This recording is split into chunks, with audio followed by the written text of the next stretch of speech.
Congratulations, all the very best కూడా. భగవంతుడు అన్ని చోట్ల ఉంటారంటారు గానీ, భగత్ గారు ఉంటున్నారు ఇక్కడ. అయ్యా! Oh! Thank you so much. నా సాయి రాజేష్ గారిని మాట్లాడాల్సిందిగా కోరుకుంటున్నాము.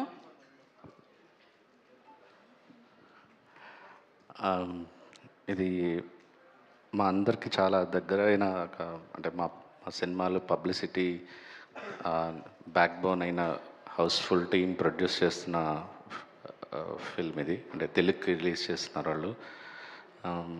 అంటే వినీత్ కానీ, సందీప్ కానీ మాతో మేము పడిన టెన్షన్‌కి సినిమా జనాల దగ్గరికి తీసుకెళ్ళాలని ఆ ప్రెషర్ అదంతా బేబీ టైంలో రాత్రి పగళ్ళు మాతో కూర్చొని మాకు నిజంగా బ్యాక్ బోన్ అయ్యి చాలా సినిమా ఆడియన్స్కి చాలా దగ్గరగా వెళ్ళడానికి one of the strongest pillars వీళ్ళు.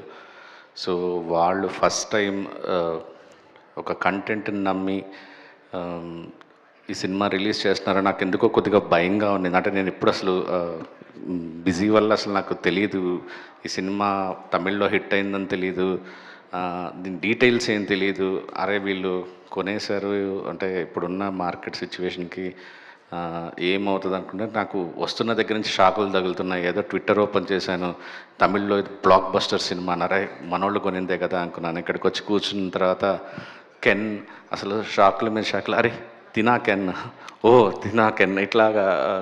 అండ్ బ్రో కంటెంట్ చూస్తుంటే ఒక వితిన్ 1-2 ఇయర్స్లో తెలుగు వాళ్ళు మిమ్మల్ని ఎలాగా ఒక ధనుష్కి, ప్రదీప్ రంగనాథ్కి అది ఇచ్చారు, ఆ ప్లేస్ ఇచ్చేస్తారు షూర్గా.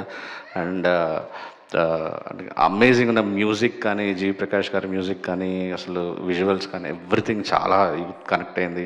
వశిష్ఠ అంటున్నాడు అరే కరెక్ట్ కనెక్ట్ అయితే లిటిల్ హార్ట్స్ దగ్గర ఉంటుంది ఈ సినిమా అని. నిజంగా అంత పెద్ద బ్లాక్ బస్టర్ అయ్యి మా హౌస్ఫుల్ టీమ్కి పెద్ద బ్లాక్ బస్టర్ ఫస్ట్ సినిమాతో రావాలని మనస్ఫూర్తిగా కోరుకుంటున్నాను. అండ్ ముగ్గురు హీరోయిన్స్కి welcome to the Telugu film industry అని అండ్ ఎవ్రీవన్. సార్ మీరు మాకు తెలుగు వాళ్ళ కిందే లెక్క. కోవిడ్ దగ్గర నుంచి మలయాళం ఫిల్మ్, తమిళ సినిమా ఎక్కువ లవ్ చేస్తున్నారు తెలుగు వాళ్ళు. So all the best sir. Thank you so much. Thank you so much. నిజంగానే మలయాళం సినిమా లైక్ సురాజ్ గారిని ఎంత లవ్ చేస్తున్నాం అంటే we love driving licence, Jana Gana Mana. Of course one of the finest actor.